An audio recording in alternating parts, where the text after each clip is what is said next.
Evangelho de Marcos, capítulo de número 1.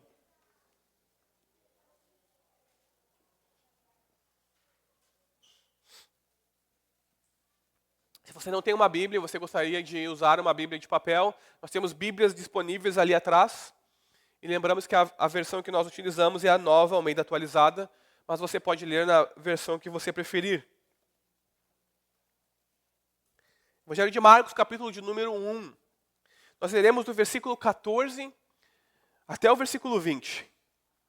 Diz assim a palavra de Deus. Depois de João ter sido preso, Jesus foi para a Galiléia, pregando o evangelho de Deus. E dizia: o tempo está cumprido e o reino de Deus está próximo. Arrependam-se e creiam no evangelho. Caminhando junto ao mar da Galiléia, Jesus viu os irmãos Simão e André, que lançavam a rede ao mar, porque eram pescadores. Jesus lhes disse: venham comigo, e eu farei com que sejam pescadores de gente. Então, eles deixaram imediatamente as redes e o seguiram. Pouco mais adiante, Jesus viu Tiago, filho de Zebedeu, e João, seu irmão, que estavam no barco consertando as redes, e logo os chamou. E eles seguiram Jesus, deixando seu pai Zebedeu no barco com os empregados. Até aí, irmãos. Que Deus abençoe a pregação da sua palavra. Amém? Bom, alguns momentos da nossa vida importam mais do que outros, porque são mais significativos para nós. Existem momentos na nossa vida que são cruciais. E todos nós lembramos com carinho esses momentos mais marcantes da nossa vida. Pensem só, por exemplo, na formatura de vocês. Quando vocês finalmente adquirem a profissão que vocês tanto desejavam. Pensem na conversão de vocês, se vocês já são convertidos. Pensem no casamento, naquele dia tão especial do casamento. Pensem na chegada do tão esperado primeiro filho. Esses são momentos que marcam e mudam a nossa vida por completo. Cada um de nós tem guardado na memória esses momentos especiais da nossa vida. E muitos outros, seja uma viagem dos sonhos, seja algo que você sempre quis. Quando esses momentos acontecem, eles moldam a nossa vida. Mas existem momentos também que são marcantes, mas não porque são alegres e felizes. Alguns dos momentos decisivos da nossa vida são tragédias. Acidentes de trânsito, uma ligação inesperada no meio da noite, separação, morte de um ente querido e muitos outros momentos que são tragédias, que causam dor no nosso coração e definem a nossa vida como nós a conhecemos. Cada um de nós carrega as dores e as tristezas desses momentos tristes e marcantes na nossa vida. E de muitos outros, que às vezes somente você e Deus sabem. Mas muitos são, como o dia do nosso casamento, se você é casado, momentos públicos que transformam a nossa vida por completa. E o início do ministério público de Jesus é um desses momentos decisivos, não só na vida de Jesus, mas na história por completo. Na verdade, é o momento decisivo da história como um todo. Com o fim do ministério de João Batista e o início do ministério público de Jesus, o evangelista Marcos quer enfatizar aqui agora para nós a transição da antiga era das promessas para a nova era do cumprimento. Marcos quer que tenhamos em mente que, enfim, chegou a era do cumprimento das promessas. Ele quer que compreendamos que a comunidade que Jesus forma é em cumprimento à promessa de Deus no Antigo Testamento. E essa comunidade que ele forma não é uma massa sem nomes e sem face, mas é uma comunidade de indivíduos cujos nomes são conhecidos. Nós lemos alguns agora aqui, daqueles que Jesus começa a chamar para si. Simão, André, Tiago e João. E outros ainda virão. Também pessoas como você e eu, pessoas com nomes e rostos conhecidos. Reinaldo, Raquel, Tardelli, Márcia, Nicolas, Rose e muitos outros membros da nossa igreja e pessoas que você conhece.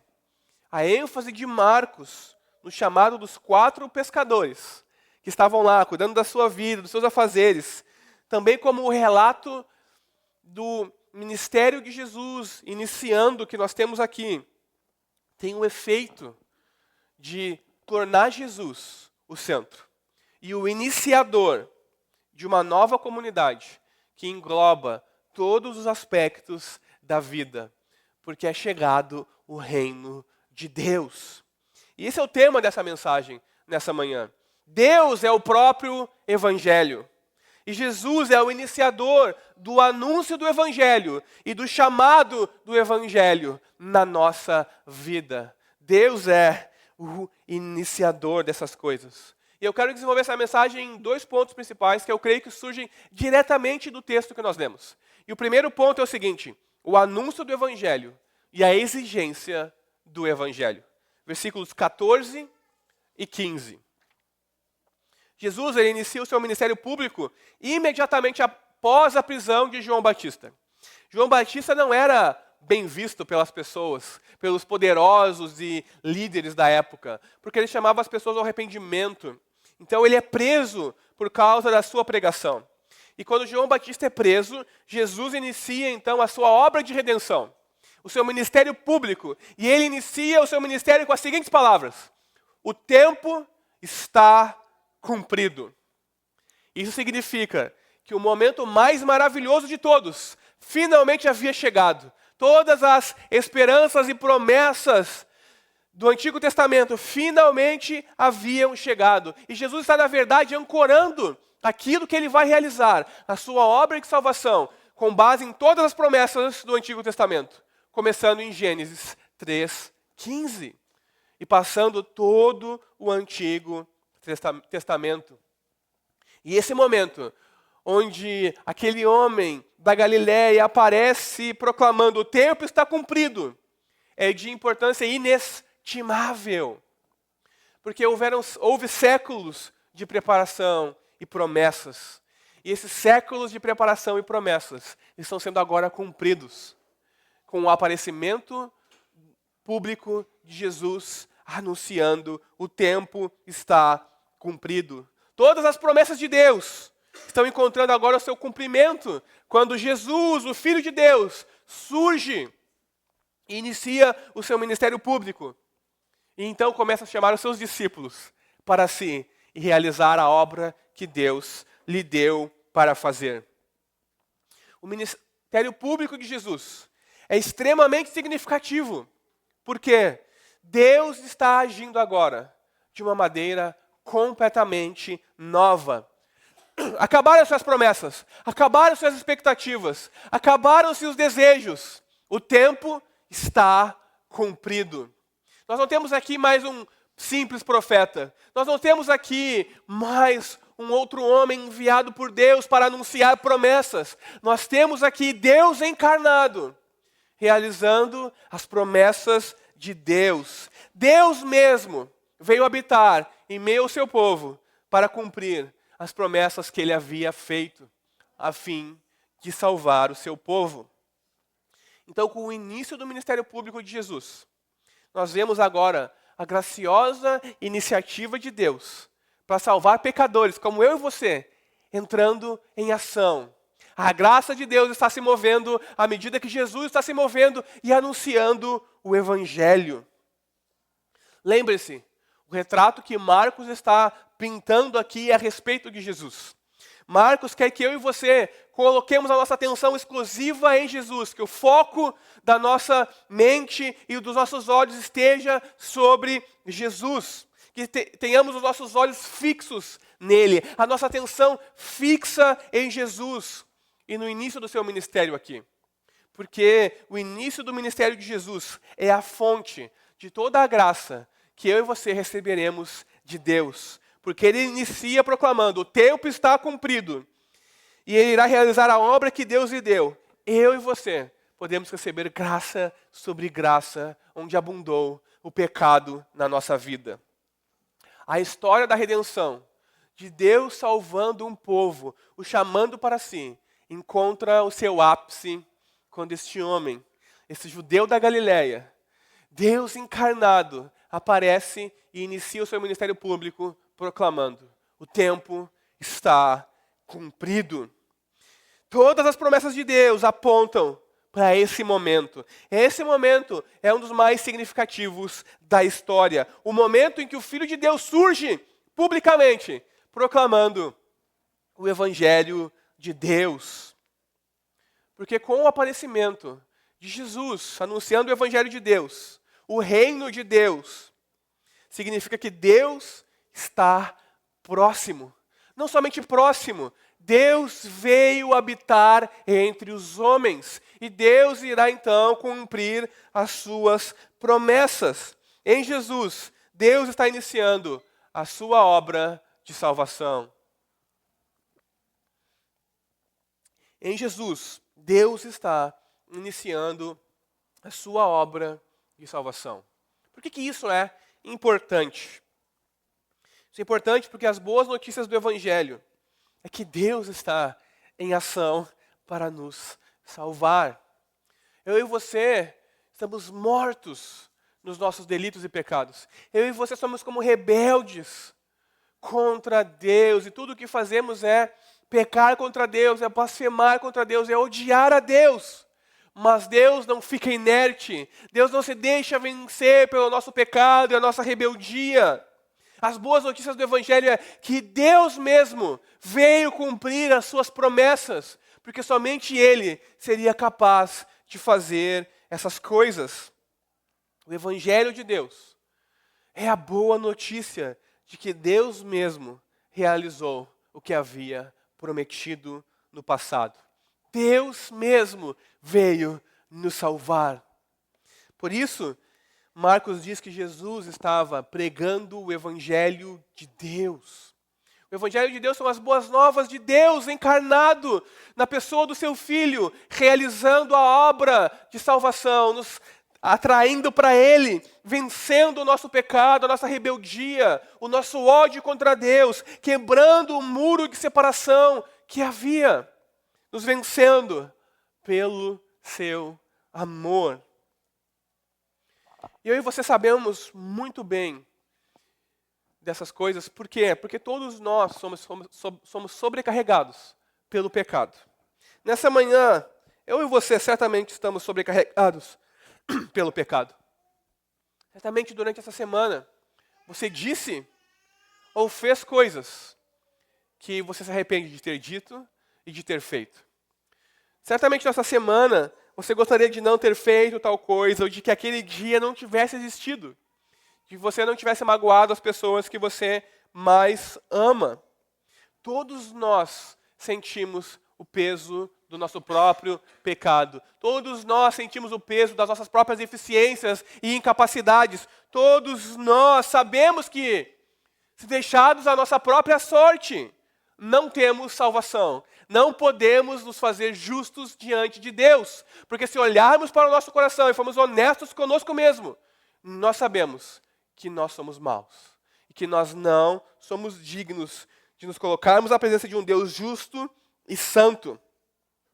Nós sabemos que nós não podemos, não temos poder, capacidade de desfazer o mal que fizemos ou que dissemos com as nossas palavras.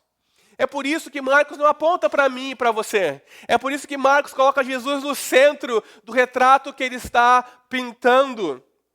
Porque Jesus encarnou, Deus interveio em nosso favor. Jesus, o Filho de Deus, surge proclamando o Evangelho de Deus para cumprir os planos de Deus. Deus não nos deixa a nossa própria sorte, a nossa própria mercê.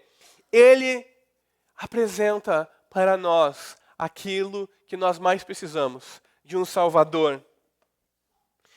Não à toa as histórias infantis são sempre a respeito de alguém que vai e salva outras pessoas, de um herói, de um príncipe encantado, porque nós sabemos E contamos até mesmo para os nossos filhos que nós precisamos de que alguém venha e nos resgate da situação em que nós nos colocamos. Então Deus, Todo-Poderoso, envia o seu Filho para nos resgatar do lamaçal do pecado e cumprir os seus planos e promessas de outrora. Jesus é o Evangelho, porque Ele é Deus encarnado. Aquele homem anunciando o Evangelho é Ele próprio, as boas novas de Deus para mim e para você. Aquele que anuncia o Evangelho é o próprio Evangelho, porque não há nada melhor do que Ele.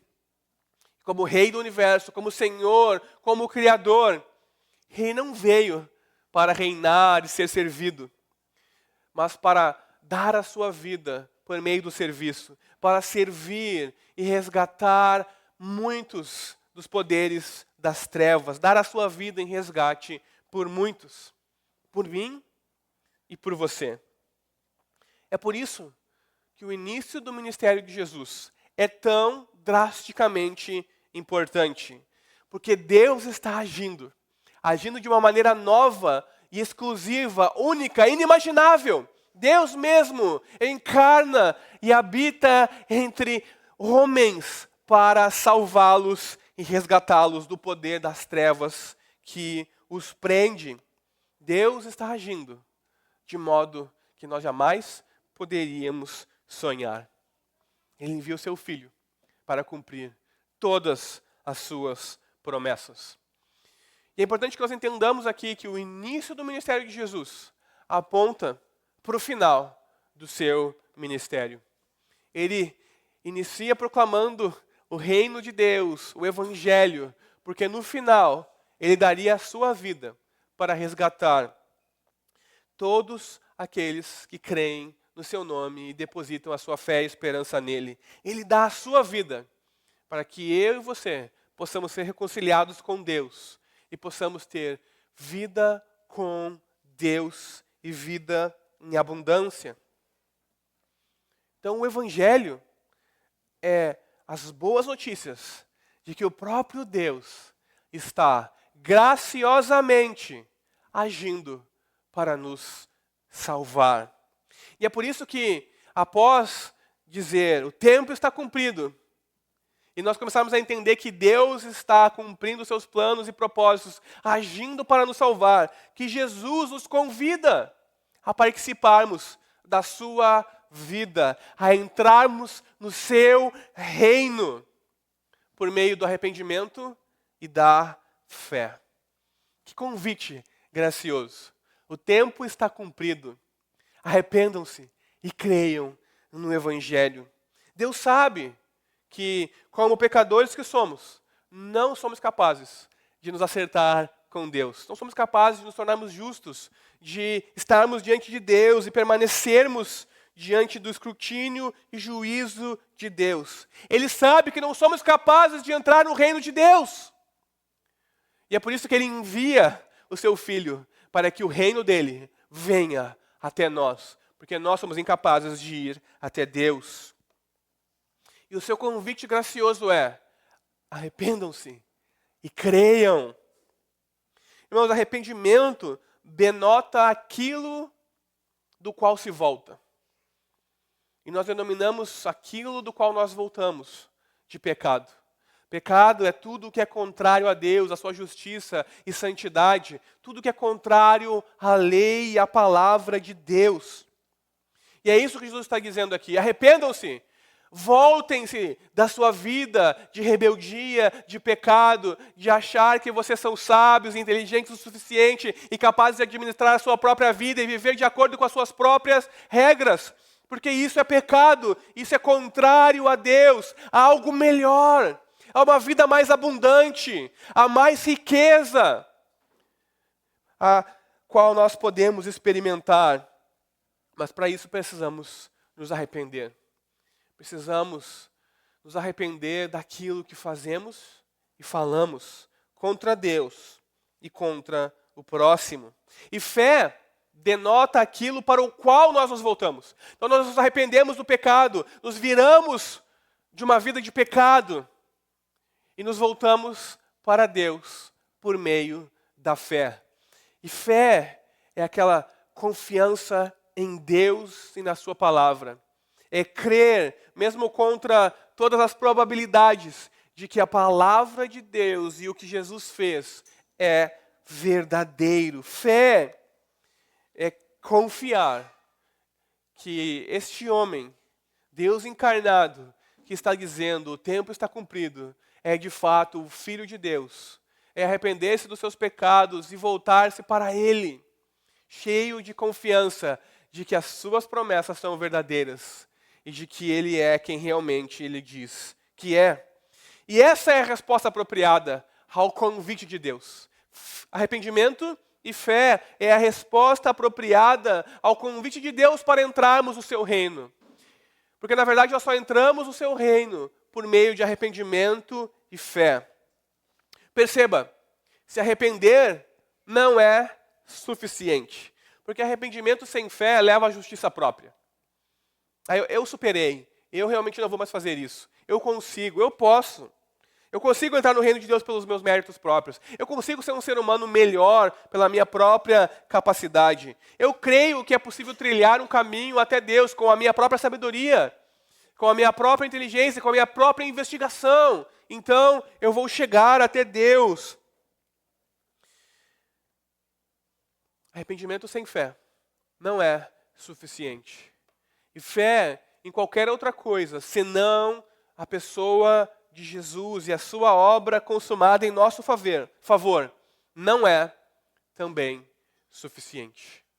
Eu e você precisamos nos arrepender dos nossos pecados e depositarmos a nossa fé em Jesus somente.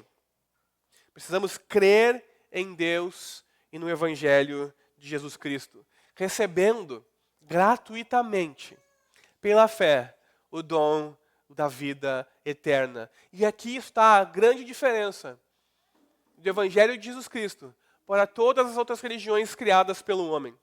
Em todas as demais religiões, nós nos esforçamos, nós nos purificamos, nos aperfeiçoamos, nós nos tornamos justos e bons para angariarmos um lugar junto à divindade. Deus sabe que nós jamais conseguiremos isso. Então Ele envia o Seu Filho para morrer em nosso lugar e simplesmente nos convida graciosamente. Não importa o quão profundo você foi no lamaçal do pecado, não importa o quão amarrado você está na sua vida, o quão cheio de pecado você está, o quão escuro está o seu coração. Se você se arrepender e crer, eu o recebo de braços abertos no meu reino, porque você não pode fazer absolutamente nada para salvar a si próprio, apenas confiar em mim, porque a obra que Deus fez na cruz, ela é suficiente para nos salvar e nos fazer justos diante de Deus. Esse é o grande convite de Deus para nós. Arrependa-se e creia no Evangelho. E a questão aqui é, você se arrepende? Você crê no Evangelho? Tudo se resume a isso. Nada mais importa. Uma boa carreira, estar cheio de bens, ter saúde, nada mais importa. Porque se você não se arrepende, não confia em Jesus, o seu destino eterno está em perigo e você habitará para sempre longe de Deus. E longe de Deus não há vida, apenas morte e sofrimento. Então arrependa-se e creia no Evangelho. O seu destino eterno depende disso. O último ponto que eu quero ressaltar aqui é que o convite de Jesus é autoritativo. Isso significa que todos que desejam se aproximar de Deus, de Jesus, para dele receber a vida eterna, precisam se arrepender do seu pecado e crer no Evangelho. Não existe outro modo, não existe outro caminho. Jesus não está nos aconselhando aqui. Talvez, se você se arrepender e crer, dentre outros caminhos, seja um caminho razoável para você. Não, Jesus não está nos aconselhando aqui. Ele está proclamando a palavra de Deus, o Evangelho. Ele não está apontando um caminho dentre muitos, porque só existe um caminho para Deus, só há um mediador entre Deus e os homens, Jesus Cristo, homem. Não, Jesus ele está inaugurando o reino de Deus. O tempo está cumprido. As promessas chegaram. Arrependa-se e creia. O convite de Jesus é autoritativo. Não existe outra forma de nos chegarmos até Deus. Isso me leva para o segundo ponto dessa mensagem. Versículos 16 a 20. O efeito do Evangelho. O discipulado. Após a inauguração pública do ministério de Jesus, nossa atenção é imediatamente conduzida para um ato que não é de forma alguma espetacular, que não é de forma alguma glorioso. Depois de ouvir essas palavras, o tempo está cumprido, arrependa-se e creia no Evangelho. Você imagina virar um sermão poderoso, o céu vai se abrir, Deus irá falar, fogo vai cair do céu, coisas grandiosas vão acontecer. Mas acontece apenas uma simples convocação de 4 trabalhadores comuns à comunhão com Jesus. Porque assim como Jesus é aquele que proclama o Evangelho, Marcos quer que entendamos que ele também é aquele que chama os seus discípulos para o seguirem. E isso é completamente revolucionário na época de Jesus. Na época de Jesus, os mestres da lei, eles só escolhiam os melhores discípulos. Então você tinha que provar o seu valor, você tinha que passar num exame teológico, você tinha que demonstrar bom caráter, você tinha que ir lá e demonstrar por que você era digno de estudar com aquele mestre. Jesus, contra todas as expectativas, como Deus encarnado, ele vai lá aonde aquelas pessoas estão e ele diz, venha e siga-me. Marcos está enfatizando aqui para nós que seguir a Jesus não depende de alguma iniciativa nossa, mas de um chamado do próprio Jesus. Percebam como tudo é diferente com Jesus. Ele não é mais um profeta, mais um homem qualquer. Ele é Deus encarnado. Ele não age como os outros mestres, que esperam que os seus discípulos venham e provem o seu valor, para que então sejam dignos do ensino deles. Não, ele vai e chama esses homens que ele escolheu para ele próprio. E percebam onde aqueles homens estavam. Eles não estavam atrás de um mestre correndo para serem escolhidos, pulando e pedindo, me escolhe, olha eu aqui. Como se eles estivessem indo num show e desesperados para ganhar um passe livre para o camarim. Não, eles estavam no local de trabalho deles, cuidando da vida deles, dos negócios deles, trabalhando, cuidando da sua família. É Jesus quem os procura. É Jesus que vai até onde eles estão. É Jesus que vai até eles e os chama. É Jesus que os escolhe. Isso significa que se você é crente, se você é cristão, o seu chamado e a sua conversão não foi de modo nenhum diferente dos apóstolos que nós vemos aqui. Porque você estava lá, se rebelando contra Deus, morto nos seus delitos e pecados, longe de Deus. Então Deus vai até você. Você ouve a proclamação do Evangelho e aceita o convite de Deus para arrependimento e fé. Você estava lá cuidando da sua vida, tentando passar no concurso, fazendo provas, tentando arranjar coisas para fazer e distrair a sua mente, vivendo a sua vida, afundando-se cada vez mais no seu pecado, no mundo que você cria para você mesmo, correndo o mais rápido que você pode na direção contrária de Deus. Mas Deus foi lá onde você estava e procurou você, e alcançou você, e fez o seu convite a você, e você ouviu, siga-me. E então responde com o auxílio do Espírito de Deus. Nós não somos o ponto de início da nossa conversão. É tudo sobre Jesus. Tudo começa com Jesus. Ele é o Senhor, e isso são boas novas para nós. Porque significa que Ele morreu por nós. Ele nos alcançou no nosso pecado. E Ele nos chama para Ele. Significa que nós podemos descansar no amor dEle, demonstrado por nós. Porque lembre-se, Ele morreu por nós, quando nós ainda éramos pecadores. E não o amávamos, e não o conhecíamos. Então você pode ter certeza de que não é você que responde a Ele, mas é Ele que alcança você. E você pode ter certeza então de que você pode descansar, porque nada, nem ninguém, nem coisa alguma, nem altura, nem profundidade, nem poderes das trevas nenhum, separa você do amor de Deus demonstrado em Jesus. Afinal de contas, foi Ele que foi encontrar você. Foi Ele quem buscou você. Foi Ele quem amou você primeiro. Quanto mais clareza nós temos sobre isso, quanto mais nós pensamos sobre essas coisas, quanto mais compreendemos o nosso chamado como cristãos, como filhos e filhas de Deus, mais maravilhados nós ficamos com a graça de Deus. Deus me amou, morreu por mim. Deus me buscou no meu pecado. Deus me chamou, me atraiu para Ele. Deus me capacitou pelo seu Espírito ao escolher. Deus me escolheu. Essa é a graça de Deus em ação na nossa vida. Esse é o amor de Deus na nossa vida. E esse chamado de Jesus também é um chamado autoritativo. Percebam a imediatez da resposta daqueles pecadores quando Jesus os chama. Você vem e segue-me. E eles imediatamente abandonaram os seus afazeres, largaram tudo para seguir Jesus. Eles deixaram seus negócios para trás, eles deixaram a sua família para trás, deixaram tudo para trás quando ouviram o chamado de Jesus. A autoridade única de Jesus está sendo demonstrada para nós aqui, sem precedentes. Marcos está nos revelando quem Jesus é. Não mais um mestre, não mais um homem qualquer, não mais um intérprete da lei, ou mesmo um profeta como os do Antigo Testamento. Quem está chamando esses homens para Ele próprio é Deus encarnado. E o seu chamado é autoritativo.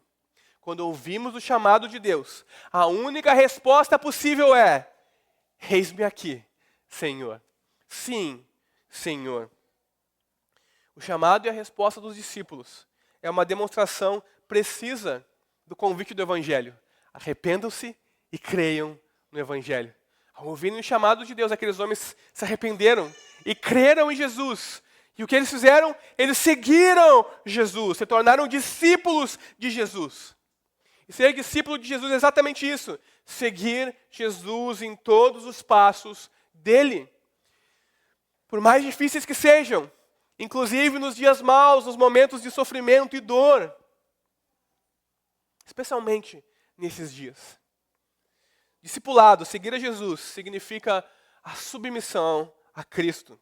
Uma submissão pessoal e voluntária. Jesus começa com siga-me. A soberania de Deus nos convida a participarmos da vida dele. Ele nos convida a irmos até Ele, a darmos o primeiro passo em direção a Ele, a negarmos a nós mesmos, a renunciarmos à nossa própria vontade, a abandonarmos os nossos afazeres e seguir Jesus, como aqueles homens da passagem. Alguém certa vez já disse que a religião que não nos custa nada não tem valor nenhum. O cristianismo nos custa tudo, porque ele pede que nós abandonemos tudo, todo o nosso estilo de vida, tudo aquilo que nós pensamos ser bom e certo para seguirmos Jesus e estarmos com Ele. Jesus exige dos seus discípulos um espírito de renúncia e sacrifício. Mas não uma mera renúncia dos prazeres e bens desse mundo. Jesus exige a renúncia do eu, do nosso orgulho. Ele quer que tenhamos o nosso eu mortificado, que é um pré-requisito para o discipulado. Não a nossa vontade, mas a tua vontade. Lembre-se da oração do Senhor. Seja feita a tua vontade na terra, assim como ela é feita nos céus. Negar-se a si mesmo não significa a aniquilação pessoal. Não somos estoicos. Não. Não trata-se de anular a si mesmo, porque Deus não quer meros robôs. Deus não quer, se você gosta de Blade Runner, você vai talvez se lembrar dessa referência. Deus não quer que sejamos meros replicantes. Pessoas que se parecem seres humanos, mas não são seres humanos, são robôs. Deus quer que eu e você neguemos a nós mesmos e permitamos que Ele reine soberanamente onde antes o nosso ego, o nosso orgulho governava. Que digamos não para nós e sim para Ele. Não para o pecado e sim para a vida com Deus. Não para as trevas e sim para o seu reino. Para realizar a vontade dEle que nos chama das trevas e nos leva para o seu reino. Nós somos chamados para uma vida de serviço aos pés de Jesus. Então, o discipulado é uma constante caminhada com Cristo. Nós não nos convertemos e simplesmente fazemos uma classe de discipulado e pronto. Eis aqui novos discípulos de Jesus. Você não se converte e faz uma classe de novos membros, então eis aqui um discípulo de Jesus. Não é um checklist que você precisa preencher. Eu já fiz isso na minha vida, eu já fiz isso, eu sei disso, eu sei daquilo. Pronto, está aqui o seu passaporte carimbado. Você é um discípulo de Jesus. Não. Ser discípulo de Jesus significa seguir Jesus. E isso dura a vida inteira. Mas por que hoje muitos cristãos rejeitam o discipulado? Porque nós rejeitamos, mesmo nos chamando de cristãos, seguir a Jesus e vivemos de acordo com os nossos próprios sonhos e projetos, com os planos que nós traçamos, segundo a nossa inteligência e a nossa sabedoria para nós mesmos, ignorando a Deus e o seu reino. Um teólogo alemão chamado Dietrich Bonhoeffer, que foi morto pelos nazistas no final da Segunda Guerra Mundial, ele nos fala da diferença entre graça barata e graça preciosa. Graça barata é a graça sem preço, sem custo algum, sem o discipulado. Venham como estão e vivam como quiserem, porque Jesus é amor e ama a todos. E a graça sem o discipulado. É a graça simplesmente como uma doutrina. Jesus ama você, seja feliz. Não lida com a realidade do pecado, do coração humano, e nem com a maravilhosa realidade do perdão de pecados que temos em Jesus, e com a transformação. É como Bonhoeffer diria, uma justificação dos pecados apenas, e não do pecador, que de forma alguma deseja se arrepender e crer no Evangelho. Mas de forma contrária, existe a graça preciosa, que é o Evangelho que chama ao discipulado. A graça ela é preciosa porque ela custa a vida, em primeiro lugar, do Filho de Deus, na cruz, em nosso favor. E depois também a nossa vida, para seguirmos a Jesus. Ela é preciosa porque ela condena o pecado, mas ela justifica o pecador e nos faz justos diante de Deus, e nos dá acesso a Deus, e nos dá vida, e vida em abundância. Se nós conseguimos compreender essa diferença entre graça barata e graça preciosa, o chamado que Cristo faz ao discipulado será o nosso padrão de vida. Porque nós vamos compreender finalmente de que não há outro caminho para a fé que não seja o de seguir a Jesus, de obedecer a Jesus, de ouvir o chamado de Jesus e dizer, eis-me aqui, sim, Senhor. Que é um comprometimento exclusivo com Cristo e que dura a vida toda. O discipulado é, com certeza, o maior dos paradoxos da existência humana, aonde nós perdemos tudo para ganhar aquilo que absolutamente importa, onde nós perdemos aquilo que muitos têm como seu tesouro, mas nós ganhamos um tesouro inestimável, a vida eterna. No discipulado, Cristo nos oferece uma cruz para carregar, mas uma recompensa inimaginavelmente maior. Quem deseja salvar a sua vida, a perderá. Mas aquele que por amor de Cristo o segue e perde a sua vida aos olhos do mundo, esse ganha uma recompensa eterna. Deus mesmo. Porque lembre-se, Deus é o Evangelho. Então Ele se doa para nós e teremos comunhão com Ele e vida em abundância, eternamente. Essa manhã o convite de Jesus para você, assim como para aqueles homens, também é, siga-me. A pergunta é, você está disposto a seguir a Jesus? Assim como aqueles 4 homens que não sabiam absolutamente o que iria acontecer com a vida deles. Eu e você também não sabemos. Mas aqui está a grande aventura do discipulado de Jesus. Nós não sabemos o que vai acontecer amanhã. Nós não temos certeza alguma de se sofreremos ou seremos felizes, de se teremos dor ou simplesmente prazer. Mas nós podemos ter uma certeza, em absoluto.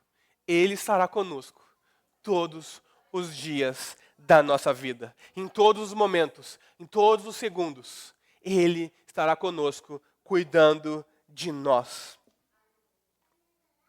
Que ao olhar para Jesus e compreender quem Jesus é, e o chamado dele para você, que você possa ter as suas afeições transformadas e desejar seguir a Jesus. Você possa se arrepender do seu pecado e crer no Evangelho e ouvir o convite de Jesus e viver o discipulado, a nova vida com Jesus, por meio do chamado dele na sua vida. Amém? Vamos colocar de pé, vamos orar.